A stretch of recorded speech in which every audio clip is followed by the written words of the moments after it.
У молодежь ніхто не ведає клуб кола. Етнографічний, аутентичний і веселий. Наставники, журналісти, люд цікавий. У РДК ідуть не тільки для забави. По сиротах там кола господарить. І пісні, танці білоруські уладарить. Ды под живую музыку, конечно. Там і дзяўчаты, і прыгожыя хлопцы, жанчыны і мужчыны малайцы. У пары фітнес тут, або ў карагодзе. А як душу бярэдзіць і лагодзіць усё, што лепшае было ў народзе. Вам слова і танцпол, шановныя сябры. Цяпер вы ў палацы ў Вадары. Добрый день. Мы рады, что сегодня будем танцевать разом с вами танцы. И я хочу одразу попередить, что белорусские народные традиционные танцы, они не потребуют такой складанной подрыхтовки. Тому любой человек, который тут сидит в зале, может подойти и поспробовать танцы. С левой ноги вверх, назад, разворот.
Центральной Беларуси. Калі ласка, для наступного танца мы ставим великую долгую колонну. Он зовется танец «Пасифир». Вот такая цікавая назва. Один партнер – это суперстартер. Этот танец пришел у нас с Вилейского района, записанный от Зинаиды Вубаревой-Крупской. Ножки назад, левая назад. По черзе. Раз, два, три, раз, два, три, раз, два, три, раз, два, три. Хотя мы соскакиваемся плечами. Правое плечо вверх, плечо вверх, левое вверх и плечо вверх. И снова устрясный круг. Правое, левое, назад, плечо. Раз, два, три, раз, два, три, раз, два, три. И вам так само покажу. Раз, два, три, раз, два, три, раз, два, три. Хотя мы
покидаемся стоять, а пошли танец.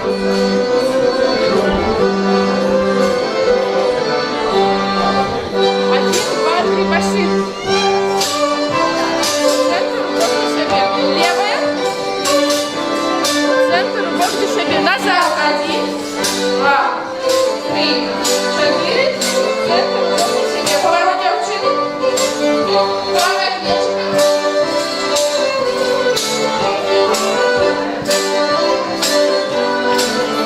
Меняемся местами. Центр, руку к себе. Девчина, поворачивается.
Дякую, Віолетті. Ми з вами розпочинали опошний танець «Дівка у сінях». У вас надто добре отримується, тому я одразу вас запрошую приходити на танці, на вечірки, які відбуваються